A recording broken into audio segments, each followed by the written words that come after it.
Hi friends, welcome to our channel Guhalayam. இன்றைக்கி Thiruvathirai. So morning எழுந்து வந்து பார்த்தோன்னா இங்கே எங்கள் வீட்டு முன்னாடி துபாயில் ஒரே ஃபாகுங்க, பயங்கர ஃபாகு காலையில்.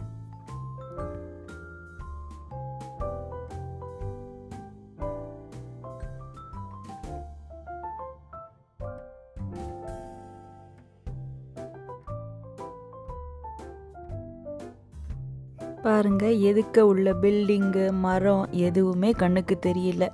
எல்லா இடமும் வந்து ஒரே புது வெள்ளை மழை தான் அன்றைக்கி மார்னிங்.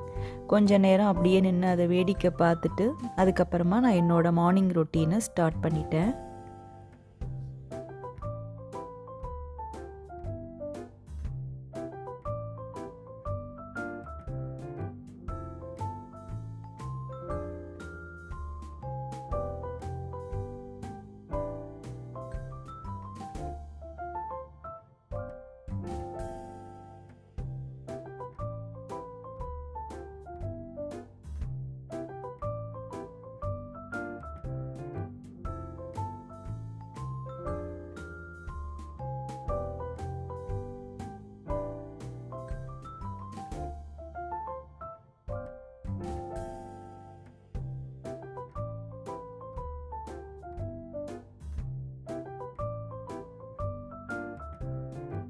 இன்றைக்கி திருவாதிரை ஸ்பெஷல் திருவாதிரை களியும் கூட்டும் தான். ஸோ திருவாதிரை களி பண்ணுறதுக்கு ஃபஸ்ட்டு வந்து ஒரு கப்பு பச்சரிசியை இதே மாதிரி வந்து நல்லா ட்ரை ரோஸ்ட் பண்ணிக்கணும். அதுக்கப்புறமா ஒரு 2 ஸ்பூன் பைத்தம்பருப்பையும் தனியாக வந்து ட்ரை ரோஸ்ட் பண்ணிக்கணும். அப்புறம் இது ரெண்டையும் சேர்த்து ஒரு பிளேட்டில் கொட்டிட்டு நல்லா ஆற வைக்கணும்.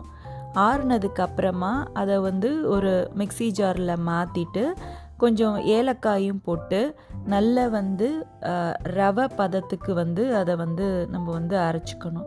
ரொம்ப வந்து நைஸாக பொடி பண்ணிட்டோம் அப்படின்னா வந்து பேஸ்ட் மாதிரி ஆகிடும். ஸோ நமக்கு நல்ல உதிராக வரணும் அப்படின்னா உதிராக வரணும்னா இந்த மாதிரி நல்ல வந்து ரவை பதத்துக்கு வந்து அதை வந்து பொடி பண்ணிக்கணும்.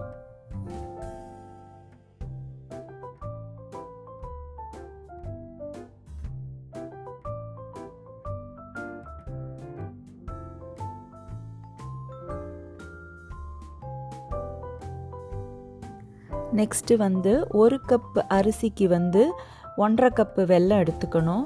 ஸோ தண்ணி வந்து 2.5 கப்பு தண்ணி விட்டு அதை நல்லா கரைச்சிக்கணும் வெல்லத்தை.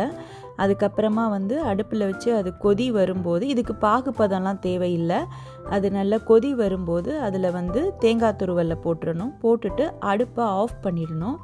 ஆஃப் பண்ணிவிட்டு அதை வந்து வேறு ஒரு பாத்திரத்துக்கு ட்ரான்ஸ்ஃபர் பண்ணிவிடுங்க. ஏன்னா வந்து நம்ம வந்து இப்போ குக்கரில் வைக்க போகிறோம். ஸோ அதனால் வந்து நம்ம அடுப்பில் வந்து சூடாக இருக்கும்போதே இந்த நம்ம பொடித்த அரிசி ரவையை வந்து அதில் போட்டோம் அப்படின்னா வந்து உங்களுக்கு கட்டி தட்டிக்கும். ஸோ அதை அவாய்ட் பண்ணுறதுக்கு இது இப்போ அதை அப்படியே குக்கரில் வச்சு க்ளோஸ் பண்ணி ஒரு விசில் விட்டு எடுத்துக்கணும். அப்புறமா கொஞ்சம் நெய்யில் வந்து முந்திரி பருப்பை போட்டு வறுத்து எடுத்து வச்சுக்கணும்.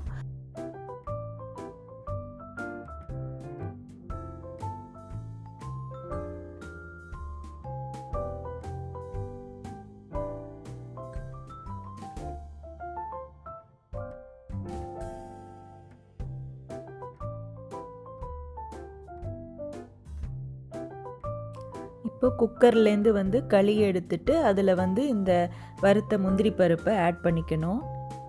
நெக்ஸ்ட்டு வந்து திருவாதிரை கூட்டுக்கு வந்து கொஞ்சம் வந்து துவரம்பருப்பை வந்து வேக வச்சுக்கணும். அதோடு வந்து நம்ம நாட்டுக்காய் என்ன காய் கிடைச்சாலும், ஜென்ரலாக ஒத்தப்படையில் வந்து காய் சேர்ப்பாங்க, என்ன நாட்டுக்காய் கிடைச்சாலும் அதெல்லாமும் சேர்த்து இந்த துவரம்பருப்போடு சேர்த்து குக்கரில் வச்சு நல்லா வேக வச்சு எடுத்துக்கணும்.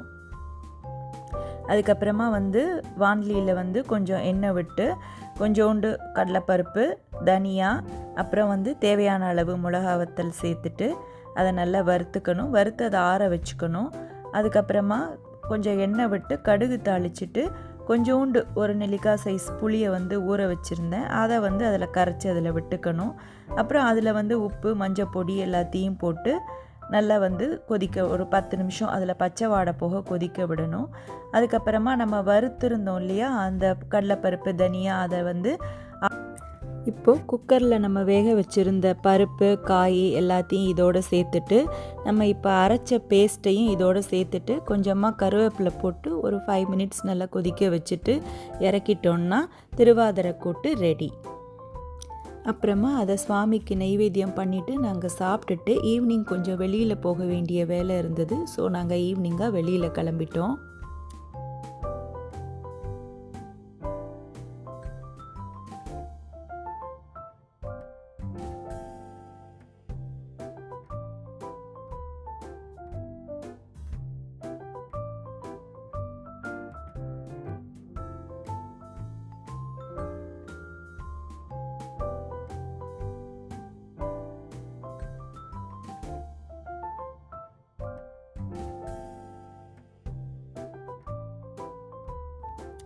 நாங்கள் சிக்னலில் வெயிட் பண்ணிகிட்டு இருக்கும்போது பாருங்கள், இங்கே நிறைய பறவைங்க அழகாக கூட்டம் கூட்டமாக பறந்தது. பார்க்கவே ரொம்ப அழகாக இருந்தது. ஸோ அதனால் அதையும் எடுத்து இந்த வீடியோவில் ஆட் பண்ணியிருக்கேன்.